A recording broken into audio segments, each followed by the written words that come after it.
Hey everyone, and welcome to the Double Game Week 24 review video.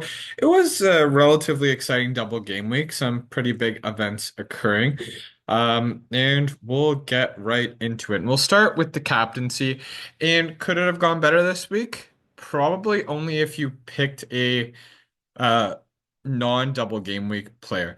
Uh Actually, sorry, that's not really true there. If you pick Moise Keane or Dodo, you're pretty happy. But the having a non-double game week player captained definitely would have ended up being more lucrative if you went with Retegui. But so going back, starting the two Inter versus Fiorentina games that made this a double game week, were kind of in like the second one, it was not very exciting for fantasy at all, really. And the first one, though, Fiorentina won 3-0, and it was pretty exciting if you own specific Fiorentina players. Now, having the captaincy on Sommer wasn't great because he got absolutely battered in the first game, 3-0. Um, and so not really getting many returns there. But Dodo did get an assist on one of the three goals, and Moise Keane got the brace.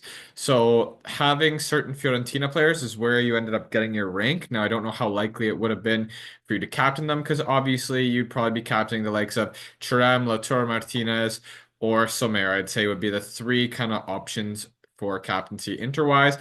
And because they were double game week players, it just that's where the captaincy armband probably would have been most often. Whereas obviously it would have been more lucrative if you were to go with Keen or Dodo. Both scored the exact same, 14 and then 2, because that second game basically no one did anything fantasy wise that people had. So that would have been 16 doubled up to 32 rather than 18. So definitely more lucrative to have gone that route if you went there. So we'll just round out the forwards then, because we've already talked about. Actually, Trem had a terrible score for a double game week, only 4 points. Didn't obviously they got clean sheeted in the first game, so nothing there. But then got injured in the 28th minute in the second game and has come off and seems like a pretty obvious sell as far as I can tell, going into game week 25. Now, the main person of the week is Retegui. He got four goals, not only a hat trick, a fourth goal in the game. I think it was Hellas Verona, yes, Hellas Verona. And just was an absolute scoring machine. If you were lucky enough to go against the grain and captain him instead of one of the double game week players, good for you. That would have gotten you 50 points. Absolutely insane returns. I'm just grateful that I owned him in general because in no way, if there's a double game week, I'm captaining a double game weeker. I honestly, it could be Como, and I'd probably still go with that over any of my other players. Just because there are a decent number of points that you're guaranteed without even having to rely on um like goals and assists and stuff. So I don't really regret going with Sommer because I wouldn't have done any differently given another opportunity. If this game week were to replay itself, I'd probably still end up with the captaincy on Sommer or maybe transfer in Lautaro Martinez and put the captaincy on him instead. But I'm always going with a double game week player. The midfield was somewhat lackluster. Yildiz didn't do too much. David Neres hasn't been very lucrative as of yet. I'm still have a little bit of faith in him, but I was really hoping that he was a great super sub, but hasn't really shown much in the starting position yet. And Freuler gets his general 4 to 6 pointer. Pulisic, on the other hand, did contribute at least. He got 2 assists in the match against Empoli, so at least there was that. But Leao, I believe, scored one of the goals, and Jimenez, I believe, scored as well. I think that game ended 2-1 or two, no, 2-0, sorry. Um, but yeah, so Jimenez, the new striker for Milan, getting to contribute there. That game kind of began with Milan going down a man relatively early-ish, but were able to coax Empoli into a red card as well to level the playing field, and that's when they scored their goals. Lastly, who we haven't talked about is our two defenders that weren't part of the double game week, Di Lorenzo and Teo Hernandez. So Teo gets some good points for the double clean sheet. Di Lorenzo, they tie 1-1 with Udinese, so he only gets 5 for the one half clean sheet. And that's kind of how we ended here. We did have a rank increase again. We were right around 400. We did dip under 300 at one point, but moved back up after not too many exciting things happened in the second Inter game. But I'll take 315 for now and hope for better going forward. We will take a look at the league.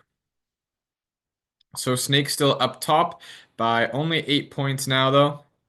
And Captain Moise Keane, good for you, taking that flyer and getting those 32 points rather than going with an Inter player. Um, Bench Dumfries, so that's a little interesting, but well, we knew that he would only play the one, being suspended for the other, so kind of makes sense. He wasn't really a true double game week player, knowing that he'd only make the one fixture. Decent defense with Gusens, Teo, and Gatti. Pulisic and Zakanyi getting an assist. Zakanyi got an assist. Um, and a 104-point game week. I mean, it's nothing to shake a stick at the end of the day. Um, so a good result there. Give United in second place. Had Retegui, Moise Kean, so the same front three that I did.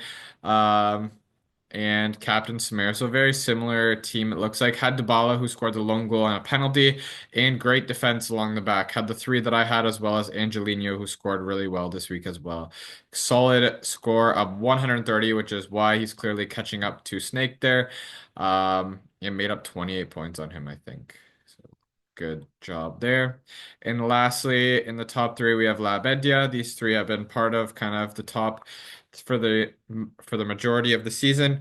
Um, and Trem and Keane again, so didn't have Vertegi, unfortunate there.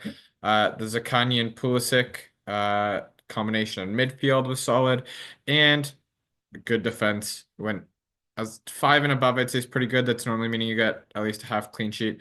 Four there, still not bad. I guess the only way to improve that would have been to have Patson instead of either Coco or Chirem.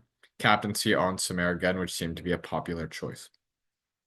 That's our top three. We have definitely some things to talk about in the team selection before 25, which is on Friday. Well, it'll come out tomorrow, but the game week starts on Friday. We do have another confirmed double game week, not in 25, but rather 26, which is the makeup game between Milan and Bologna. So make sure you get those players in, but we'll get into more depth about that tomorrow when we cover the team selection. Please don't forget to like, subscribe to the video, and I will talk to you again soon. Take care.